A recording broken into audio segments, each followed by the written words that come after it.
여러분, 신앙이라고 하는 것은 기다림이라고 할 수 있습니다.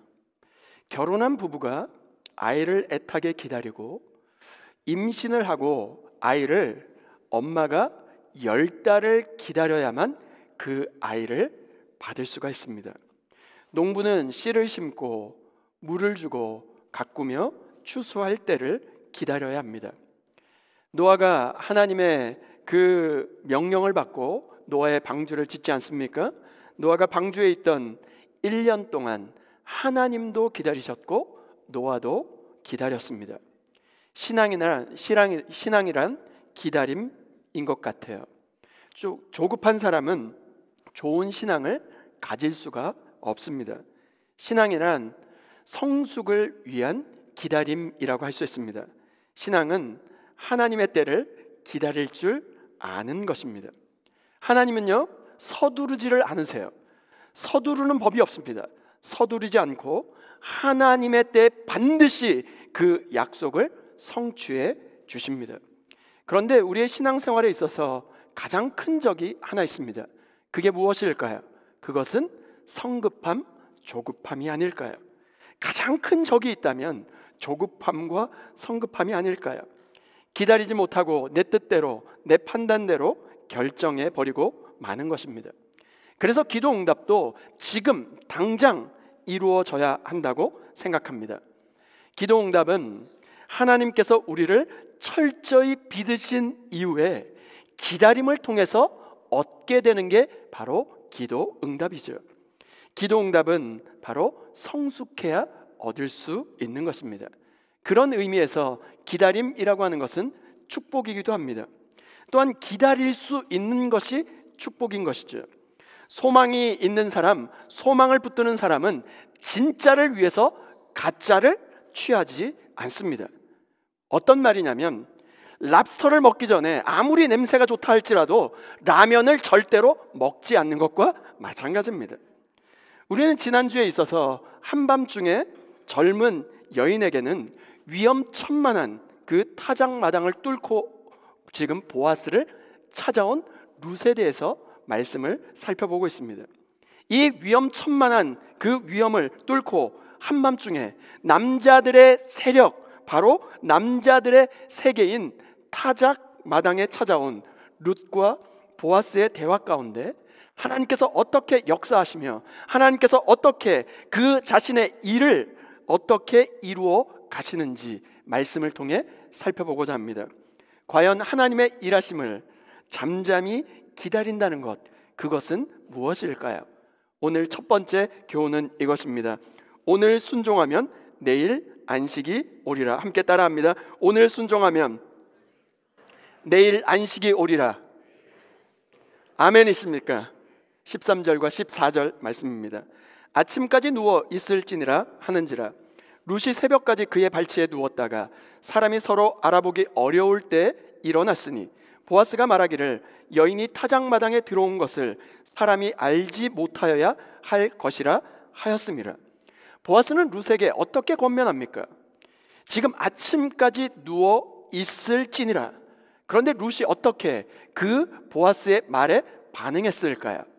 14절에 보니까 룻이 새벽까지 그의 발치에 누웠다가, 여기 눕다라고 하는 이 원어의 뜻은 잠을 자다는 뜻입니다. 여러분, 룻이 잠이 왔을까요? 하지만 룻은 자신이 책임을 이행하겠다라고 하는 보아스의 말을 듣고 그의 말을 의지하고 신뢰하고 그때부터 깊은 잠을 취하게 된 것입니다. 안식을 받아들이고 지금 누리면서 잠을 자게 된 것이죠.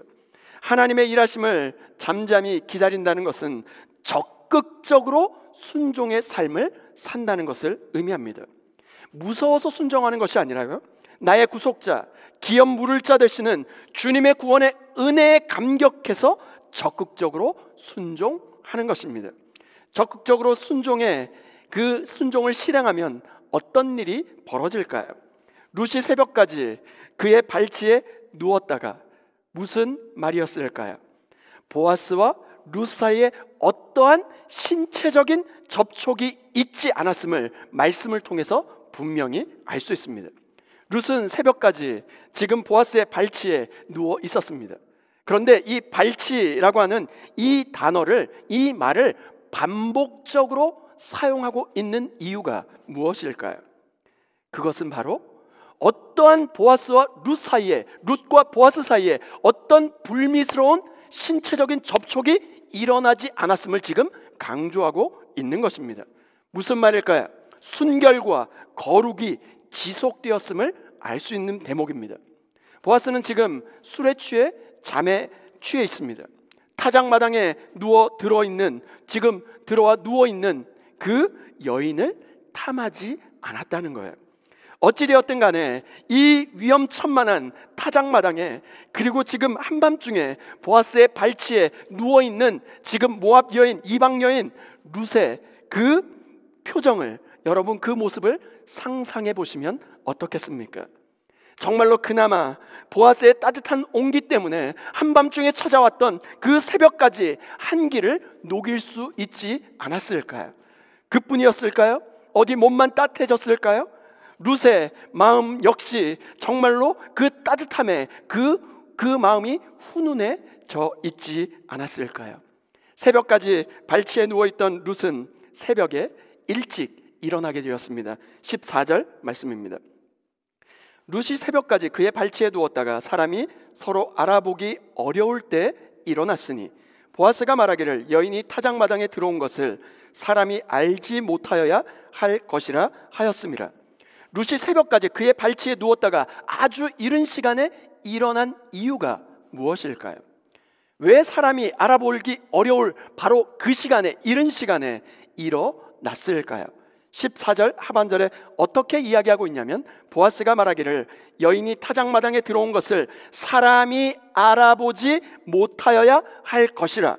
무슨 말입니까? 여인이 타작마당에 지금 들어온 것이 아무에게도 알려져서는 안 되기 때문이라는 것입니다. 여러분, 순종했을 뿐입니다. 적극적으로 그 말에 순종했을 뿐인데, 그가 지금 이야기하고 있는 그 보아스의 지금 배려가 느껴지십니까? 보아스는 이 한 사람 룻에 대하여 극진하게 지금 고려하고 배려하고 생각하고 있는지가 느껴지십니까? 적극적으로 순종하게 될 때 하나님께서 이 모든 것, 그 뒤에 있는 모든 일을 책임져 주실 줄 믿습니다. 그럼 이제 다른 사람들이 깨어나기 전에 이른 시간에 급히 일어나서 집으로 돌아가야 될 때가 아닐까요? 더 놀라운 것은 바로 이 시점에 보아스가 룻에게 무엇을 말했을까요? 15절 말씀입니다. 보아스가 이르되 내 겉옷을 가져다가 그것을 펴서 잡으라 하매 그것을 펴서 잡으니 보리를 6번 되어 룻에게 지워주고 성읍으로 들어가니라. 보아스가 뭐라고 이야기하냐면, 룻이 입고 온 겉옷을 지금 갖고 오라는 거예요. 왜 겉옷을 가져오라고 이야기했을까요? 보리를 펴서, 그 옷을 펴서 보리를 담아주기 위해서 그랬습니다. 룻기 3장 17절 말씀입니다. 이르되 그가 내게 이 보리를 6번 되어주며 이르기를 빈손으로 내 시어머니에게 가지 말라 하더이다 하니라. 15절에도 나오고 17절에도 반복적으로 6번 되어 눌러주었다 강조하며 6번이라고 하는 이 숫자를 반복적으로 지금 언급하고 있는 이유가 무엇일까요? 그런데 왜 하필 5번도 있고 7번도 있는데 왜 하필 6번일까요? 여러분, 성경에는 그 숫자가 가지고 있는 그 의미가 있습니다. 성경에서 완전수는 7입니다.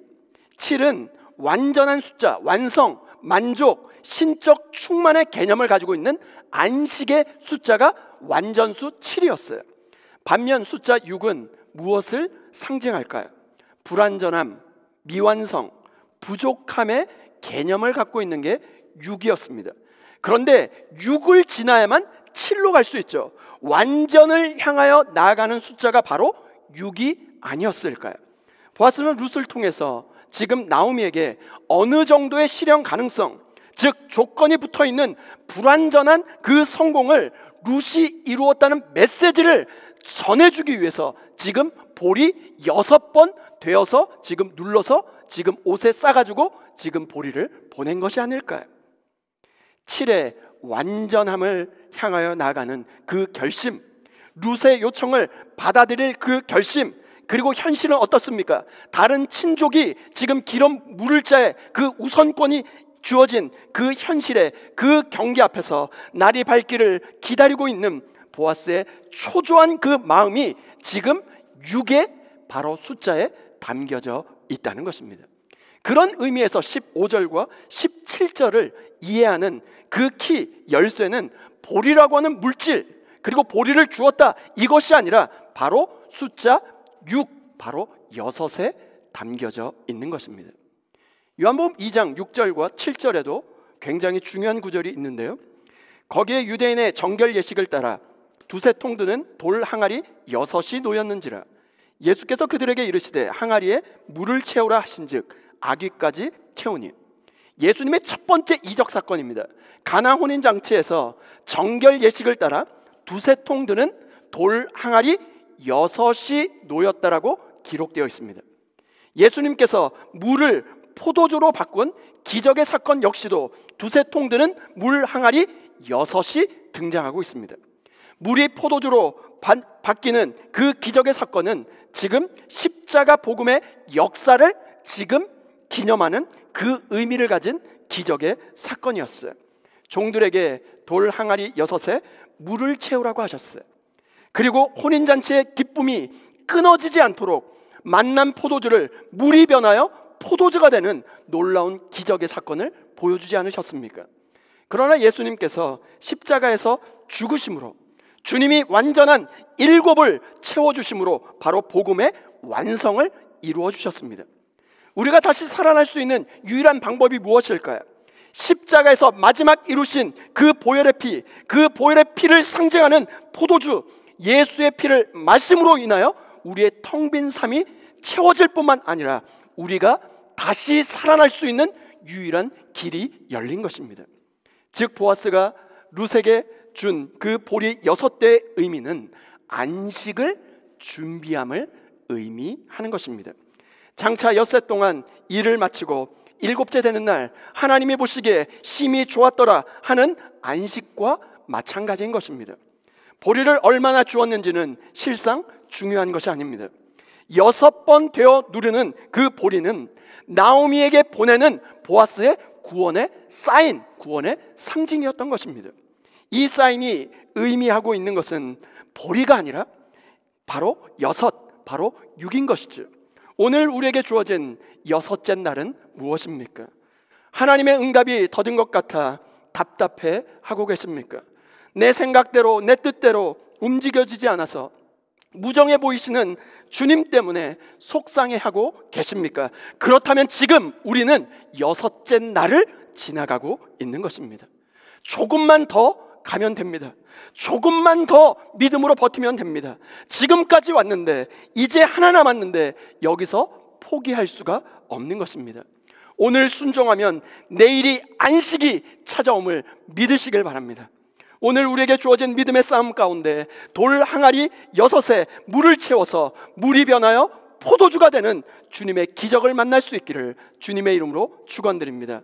우리 주님께서 준비하신 참된 안식을 맛보는 날까지 이 소망으로 오늘을 또 인내하고 그분을 고대하며 살아갈 수 있는 저와 여러분 모두가 될 수 있기를 주님의 이름으로 축원드립니다.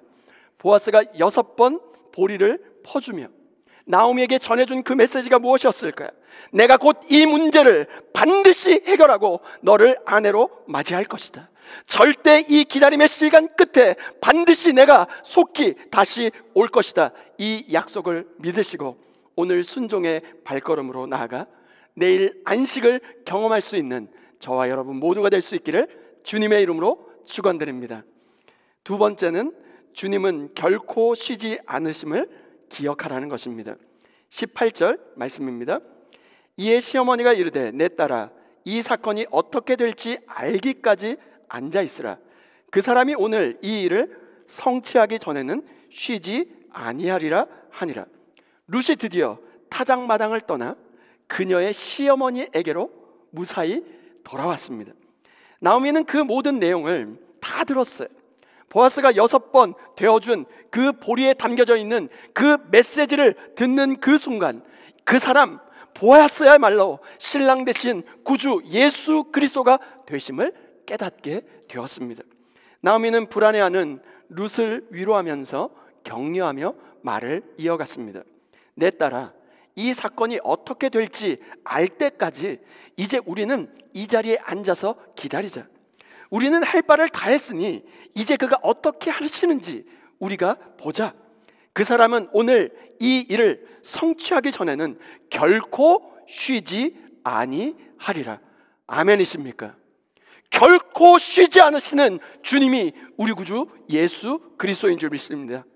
주 안에 사랑하는 여러분, 우리는 반드시 참된 안식을 누리게 될 것입니다. 왜 그렇죠? 우리는 보아스이신 구주 예수 그리스도의 신부로 어린 양의 혼인잔치의 주인공이 될 것이며 그분과 영원토록 복의 복을 누리며 정말로 주님과 행복하게 거하게 될 것입니다. 우리는 이 일의 결국에 대해서 확신할 수 있습니다. 왜 그렇죠? 불안하고 연약하고 초라하기 짝이 없는 우리 때문이 아니라 우리의 신랑 되신 구주 예수 그리스도, 우리의 신랑 되신 바로 보아스의 신실함 때문인 줄 믿습니다. 오늘 뭐라고 이야기합니까? 그 사람이 오늘 이 일을 성취하기 전에는 쉬지 아니하리라. 이것이 우리가 바라보고 있고 우리가 지금 예배하고 있는 바로 예배의 대상 되신 우리 구주 예수 그리스도인 줄 믿습니다. 그분은 우리의 구원을 위하여 결코 쉬는 법이 없으십니다. 이사야서 62장 1절 말씀입니다. 나는 시온의 의가 빛같이 예루살렘의 구원이 횃불같이 나타나도록 시온을 위하여 잠잠하지 아니하며 예루살렘을 위하여 쉬지 아니할 것인즉, 나는 메시아를 상징합니다. 이사야 선지자를 통하여 지금 무엇을 말씀하고 계십니까? 바벨론 포로 생활에 침울하고 암울하고 답답한 상황에 좌절하고 낭망하고 있는 이스라엘 백성들을 향하여 너희들은 낭망하지 말지어다. 예루살렘의 구원이 횃불같이 나타나도록 시온을 위하여 내가 잠잠하지 않을 것이며 바로 예루살렘의 구원이 횃불같이 임하도록 내가 쉬지 아니할 것이다. 이분이 우리 주님이신 줄 믿습니다. 하나님의 백성들의 구원과 회복을 위하여 결코 잠잠하지 않고 쉬지 아니하시는 그 하나님을 선언하고 있는 것이죠.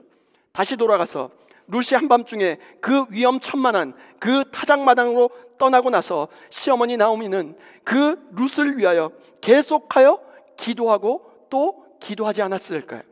그런데 룻이 드디어 타작마당을 떠나 시어머니에게로 무사히 돌아오게 되었습니다. 시어머니가 돌아온 룻에게 어떻게 이야기했을까요? 16절 말씀입니다. 룻이 시어머니에게 가니 그가 이르되 내 딸아 어떻게 되었느냐 하니 룻이 그 사람이 자기에게 행한 것을 다 알리고 어떻게 되었느냐 가장 궁금하지 않았겠어요? How did you fare? 이렇게 묻습니다. 정말 어떻게 되었느냐? 그런데 이 어구를 히브리어 원어로 직역하면 어떻게 되었느냐가 Who are you? 너는 누구냐? 이런 뜻입니다. 지금 이 질문은 룻이 누구인지 몰라서 질문한 것일까요? 아닙니다. 왜냐하면 앞에 왜냐하면 내 딸아 이렇게 부르고 있기 때문이죠. 즉 Who are you? 지금 물은 것은 너의 정체는 무엇이냐? 그렇게 질문한 게 아니라 너는 내가 아는 룻이 맞느냐? 너는 정말로 보아스와 정혼한 예전과 다른 룻이 아니냐? 이렇게 지금 묻는 것입니다. 내게 일이 어떻게 되었느냐? How did things go with you? 지금 이렇게 묻는 것이죠. 타작마당에 룻을 보내놓고 초조하게 기다린 나오미가 새벽에 돌아온 룻을 보고 그 일의 성공의 여부를 묻습니다. 이제 너는 누구냐? 이제 너는 누구의 여인이냐? 너는 이제 누구의 아내이냐? 이렇게 질문한 것입니다. 그런데 여러분, 룻에게 이 질문은 정말로 중요한 질문이었어요. 이 질문은 룻에게 있어서 중요한 시점마다 자신에게 던져진 질문이었습니다. 룻기 2장 5절, 3장 9절, 3장 16절입니다. 보아스가 베는 자들을 거느린 사환에게 이르되 이는 누구의 소녀냐 하니 3장 9절입니다. 이르되 내가 누구냐 하니 대답하되 나는 당신의 여종 룻이오니 당신의 옷자락을 펴 당신의 여종을 덮으소서. 16절입니다. 룻이 시어머니에게 가니 그가 이르되 내 딸아 어떻게 되었느냐. 룻기 2장 5절에는 보아스가 룻을 보고서는 사환에게 질문합니다. 이는 누구에게 속한 소녀이냐 질문했죠. 3장 9절에는 보아스가 한밤중에 타작마당에 발치 이불에 그 이불을 들고 지금 누워있는 룻에게 질문합니다. 너는 누구냐? Who are you? 나오미가 지금 그 룻은 당신의 여종이오니 지금 그 당신의 옷으로 나를 덮으소서 이야기하지 않습니까? 룻기 3장 16절에는 나오미가 룻에게 던진 질문, 내가 내 딸아 어떻게 되었느냐, 이 원어로는 너는 누구냐, Who are you? 지금 무엇을 질문하고 있는 것일까요? 나의 정체성, 룻의 정체성은 바로 모압 땅을 떠나오면서 어머니의 하나님이 나의 하나님이 되시리니 정말로 그 고백을 하면서 정말로 한 번도 살아보지 않았던 베들레헴 땅으로 돌아왔을 때 전에는 하나님의 백성이 아니었더니 이제는 하나님의 백성이 되었습니다. 이 고백을 하고 있는 것이 아닙니까? 오늘 우리는 여기서 모압 여인, 이방 여인이 어떻게 하나님의 백성이 되어가는지를 보고 있지 않습니까? 보아스가 베푼 인애, 긍휼, 지금 헤세드가 아니었다면 이방 여인, 모압 여인 바로 룻은 하나님의 백성이 될 수 없었을 것입니다. 여호와 하나님이 계시고 그분이 주신 율법이 있습니다. 기업 물음의 율법이 있죠. 그 하나님을 사랑하고 그 율법을 어떻게든 지키기를 소원하는 보아스의 신실함이 바로 오늘 예배하고 있는 저와 여러분 앞에, 지금 오늘 바로 이 현재 바로 예배하고 있는 우리 앞에 놓여져 있음을 믿으시길 바랍니다. 오늘도 우리의 구원을 위하여 쉬지 않으시는 주님으로 인하여 죄된 우리가, 이방 여인, 모압 여인과 같은 바로 룻과 같은 우리가 하나님의 백성이 되었음을 믿으시길 바랍니다. 타작마당에서 돌아온 룻이 계속해서 나오미에게 그 사람 보아스가 행한 일을 다 말하기 시작합니다. 17절 말씀입니다. 이르되 그가 내게 이 보리를 6번 되어주며 이르기를 빈손으로 내 시어머니에게 가지 말라 하더이다 하니라. 이 말을 듣는 순간 온몸에 전율이 흐르면서 나오미는 너무나도 놀라서 정말로 온몸에 그 모든 것들이 전율을 느끼기 시작했습니다. 왜 그랬을까요? 룻기 1장 21절 말씀입니다. 내가 풍족하게 나갔더니 여호와께서 내게 비어 돌아오게 하셨느니라. 여호와께서 나를 징벌하셨고 전능자가 나를 괴롭게 하셨거늘 너희가 어찌 나를 나오미라 부르느냐 하니라.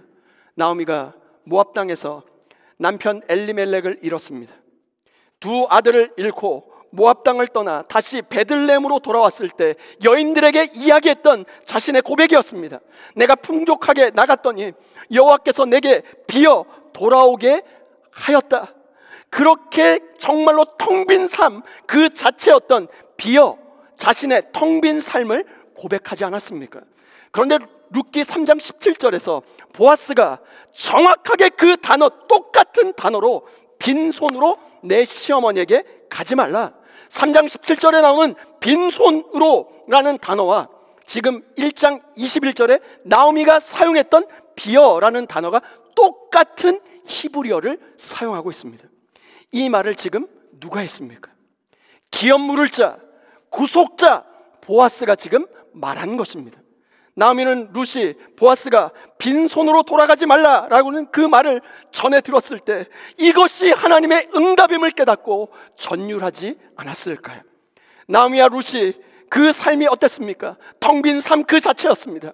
빈손의 그 삶 그 자체였어요. 그런데 베들레헴이 무슨 말입니까? 빵집이란 뜻이에요. 떡집이란 뜻입니다. 베들레헴으로 돌아왔는데 말씀의 떡집으로 돌아왔더니 그들의 텅 빈 인생을 채워줄 하나님의 헤세드인 보아스가 그들을 환대할 뿐만 아니라 이제는 더 이상 텅 빈 삶이 아니라 완전한 풍성함으로 채워줄 것이다. 그렇게 그들을 풍성히 환대해 준 것입니다. 나오미는 타작마당에서 일어난 모든 일을 듣고 룻에게 어떻게 권면합니까? 18절 상반절 말씀입니다. 이에 시어머니가 이르되 내 딸아 이 사건이 어떻게 될지 알기까지 앉아 있으라.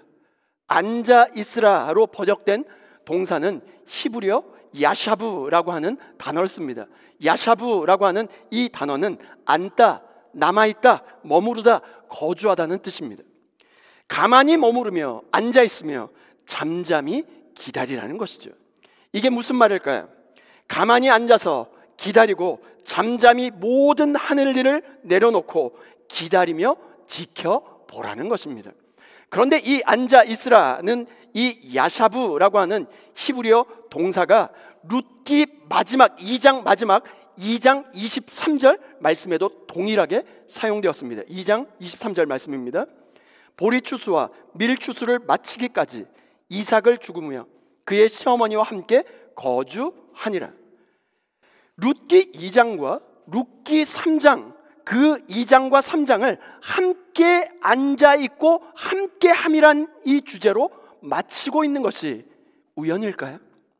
룻기 2장 23절에 함께 거주하니라, 이 함께 거주하니라 이것이 히브리어로 야샤브입니다. 보리추수와 밀추수를 끝날 때까지 시어머니와 함께 앉아있다 야샤브의 룻의 모습은 지금 3장에 와서 기업 물으는 그 문제가 해결될 때까지 시어머니와 앉아있는 야샤브, 바로 룻의 모습이 정확하게 일치하고 맞닿아 있다는 것입니다. 이러한 상태에서 나오미가 룻에게 가만 앉아있으라고 말한 이유가 무엇일까요? 그러면 18절에 언제까지 가만 앉아서 기다리고 있어야 되는 것일까요? 18절 하반절에 보니까 이 일이 어떻게 될지 알기까지, 이 사건이 어떻게 풀려질지 알기까지 가만 앉아서 기다리라는 것입니다. 그런데 이 일이 어떻게 진행될지 한번 우리가 지켜보자, 그런 정도로 권면할 것일까요? 이 일을 운명에 맡기고 그리고 운에 맡기고 우연에 맡기자는 뜻일까요? 이 말씀을 원어로 살펴보면 어떤 뜻이 되냐면, 여기서 핵심되는 단어가 무엇이냐면 이 일이 어떻게 될지 알기까지, 되다라고 하는 이 히브리어 그 동사가 이폴이라는 단어를 써요. 이폴은 된 게 아니라 떨어지다는 뜻이에요. fall이라는 뜻이에요. 지금 이 말씀을 원어로 해석하면 이런 뜻입니다. 이 사건이 어떻게 될지는 how the matter fall out. 무슨 말입니까? 지금 히브리어 원어에서 단 한 번, 여기 이 구절에서만 사용된 표현이에요. 어떤 말이냐면 이 일이 어떻게 위에서 떨어지게 될지를 알기까지 잠잠히 기다리라는 것입니다. 무슨 말입니까? 모든 일을 주관하고 계시는 하나님의 숨겨진 손길이 있다는 거예요. 하나님의 일하심을 끝까지 신뢰하고 믿고 가만히 앉아서 기다리라는 것입니다. 우리가 할 수 있는 최선의 노력을 다하셨습니까? 그렇다면 하나님의 일하심, 하나님의 작정과 섭리하심이 어떻게 나타나는지 잠잠히 기다릴 수 있기를 소원합니다. 18절 하반절 말씀입니다. 그 사람이 오늘 이 일을 성취하기 전에는 쉬지 아니하리라 하니라. 나오미는 보아스가 결코 쉬지 아니할 것이다 말씀하고 있습니다. 여러분, 여기 쉬다라는 것은 아무것도 하지 않다, 쉬다, 움직이지 않다, 가만히 있다는 뜻입니다. 무슨 말입니까? 보아스는 말만 하는 사람이 아니라는 거예요. 그가 오늘 이 일을 끝내지 않는다면 끝내기까지는 결코 쉬지 않을 것이다 말씀하고 있습니다. 그런데 여러분, 여기에서 이 일을 성취하기까지, 이 일이라고 하는 것은 무슨 일을 말하는 것일까요? 보아스가 기업 물음과 관련된 이 일을 끝날 때까지 이 일이라고 지칭하고 있는데, 이 일이라고 하는 것은 그 원어에 보면 정관사가 붙어 있습니다. 무슨 일일까요? 가장 중요한 주님의 그 일, 주님께서 가장 중요하게 생각하는 the things, 무엇일까요? 바로 구원의 이 일을 이루기까지, 내가 너를 회복하기까지, 너가 다시 일어나기까지 내가 결코 쉬지 아니할 것이다. 믿으십니까? 주님께서 오늘 우리의 삶에 반드시 이 일, 구원의 일을 이루실 때까지 쉬지 아니하실 것을 믿으시고, 하나님의 역사가 임박했음을 기억하며 하나님의 일하심을 끝까지 잠잠히 기다릴 수 있기를 주님의 이름으로 축원드립니다. 다 함께 따라해 보실까요? 오늘 순종하면 내일 안식에 오리라. 주님은 결코 쉬지 않으신다. 예수님께서 십자가에 못 박히신 그 시간은 유대 시간으로 제3시였어요. 유대 시간 제3시는 오늘 시간으로 환산하면 오전 9시입니다.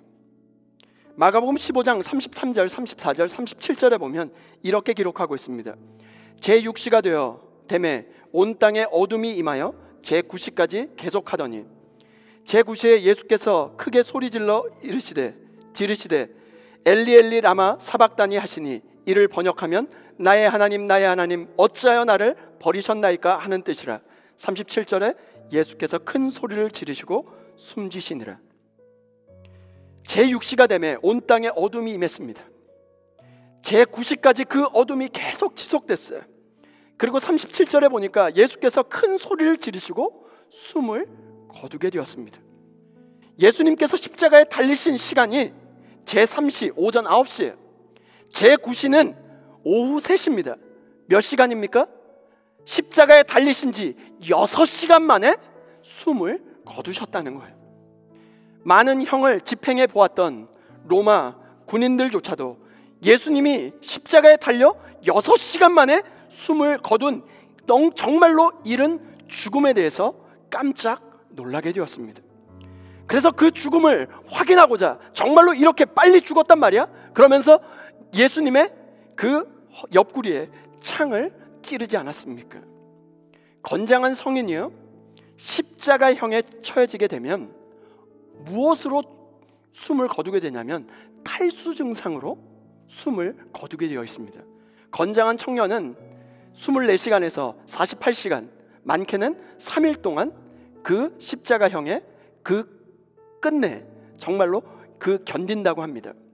그런데 건장한 성인이 십자가형에 처해졌을 때 뜨거운 태양 아래 탈수 증세로 오래 버틸 수가 없는데, 지금 이때는 어떤 때입니까? 그날은 햇볕이 내리쬐는 맑은 날이 아니라 태양이 가려질 만큼 구름이 가득 차 어둠의 그 깊숙한 곳으로 들어간 바로 그때 아닙니까? 그래서 너무나 이례적이었던 거예요. 왜 그랬을까요? 예수님께서 십자가에 달리셨을 때 이미 그분은 그 자신의 모든 진액을 다 쏟으신 이후에 십자가에 달려 돌아가셨어요. 십자가상에서 단 하루조차 24시간도 버틸 힘조차 남기지 않으시고 이 땅에 있는 자기 백성을 위하여 자신의 모든 것, 자신의 남은 피 한 방울까지 다 진액을 쏟아주셨어요. 예수님께서 우리를 위한 구원을 이루시기까지 결코 쉬지 않으셨습니다. 왜 그러셨을까요? 우리를 정말로 사랑하기 때문에 그랬습니다.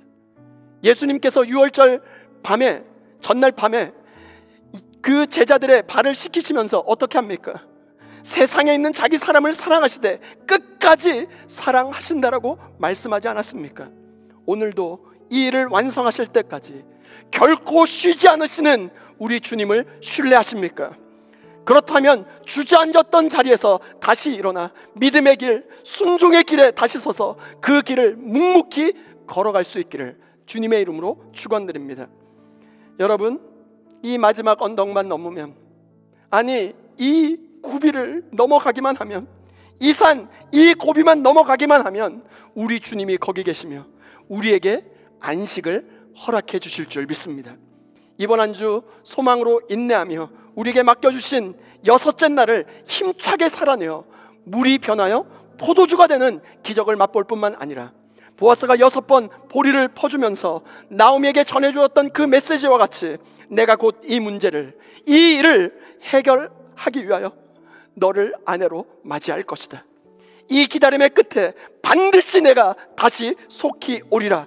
이 약속을 믿고 오늘 순종을 선택하여 내일 안식을 경험할 수 있는 저와 여러분 모두가 될 수 있기를 주님의 이름으로 축원드립니다.